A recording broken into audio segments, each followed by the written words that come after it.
Last November, I found myself in a very dark place, a deep place. I was feeling very alone, and I didn't know what to do with it.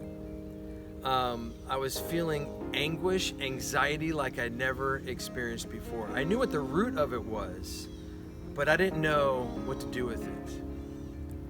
And so I felt very alone. My entire life, I've discovered recently that my entire life, I have been left to figure out things on my own.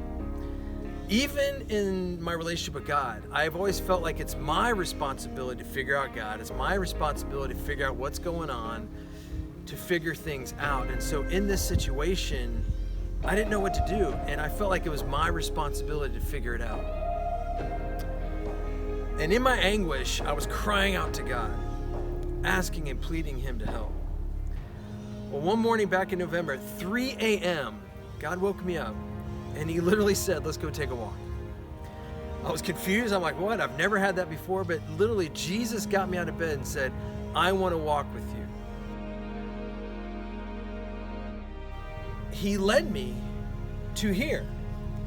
I am standing on a cart path on the golf course in my community. And God said, let's go walk the golf course. And this is a special place for me because I'm a golfer. I love golf. And Jesus knew my love in my heart. And so He loved me so much that He wanted to take me to a place I love to speak into my life. And what He showed me was that I have been doing a great job of listening to lies and believing lies. Satan had me up against the ropes. He was hurling insults. He was hurling lies at me. He was telling me that basically I was a fat, ugly slob and that I wasn't worth anything. And I was listening and I was believing that. But Jesus said no. And He began to fill me with truth right here on the walk.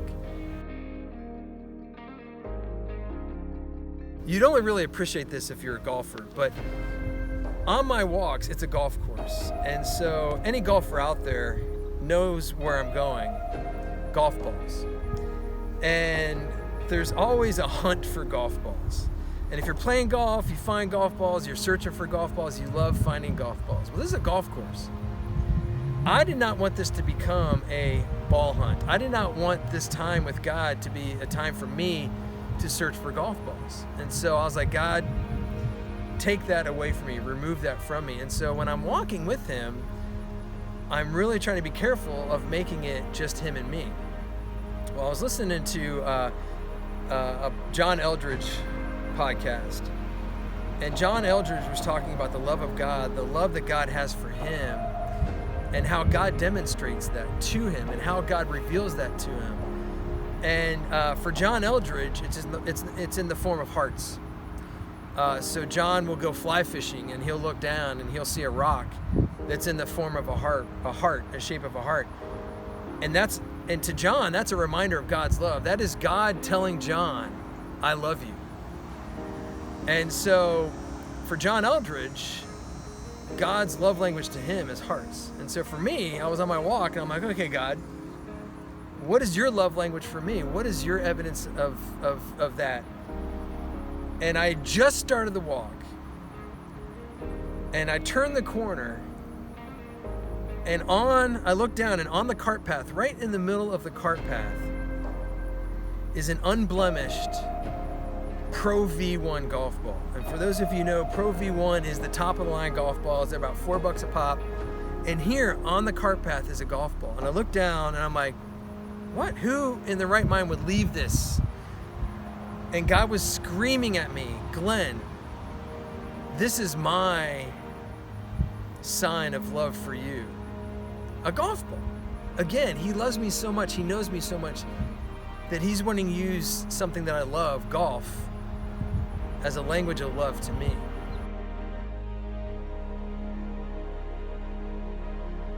God has been meeting me in such an intimate way, and has been lavishing me with His truth and speaking truth to me. It truly has been a dialogue. He speaks with me, speaks to me, I speak to Him.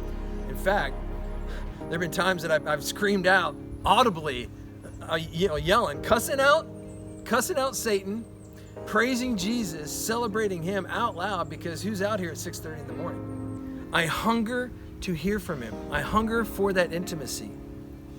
And God has been transforming me during this time. I am no longer the same. I've been walking with Jesus for 30 years. And the intimacy and the transformation that I've experienced the past 30 years doesn't even compare to what I've been experiencing from the Lord over his last 9 months. And so every morning I get up at 6:30 to walk with him, because I hunger for truth. I hunger to hear from him. And each morning I will prepare my heart. I will ask God, what do you have for me now? Sometimes he's already been working on me for like a week about something. And I'm like, all right, God, let's get out there. Let's talk. I want to hear from you. And so I will often listen to podcasts on my walk. I always listen to worship. I will listen to the Bible on my walk. And it's just amazing how God brings all of those different sources together to speak common themes always. And this morning is a great example. Just this morning, I began the book of Numbers. Now, you might think, Numbers, that's not very exciting. But I always am anticipating God speaking. So I was actually excited to begin the book of Numbers. And I said, God, what do you have for me now?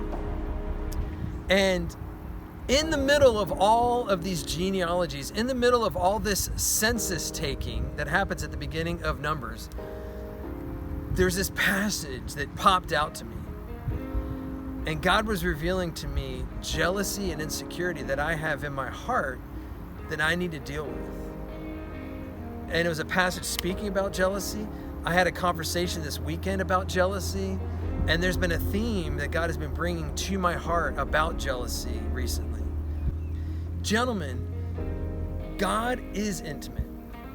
And he wants you to have an intimate relationship with him. He wants you to know him intimately. So do not believe the lies that God is unapproachable. He is very much approachable. He wants you to come to him with an open heart, with a listening heart, with an available heart to hear from him, because he is speaking to you right now. Are you listening?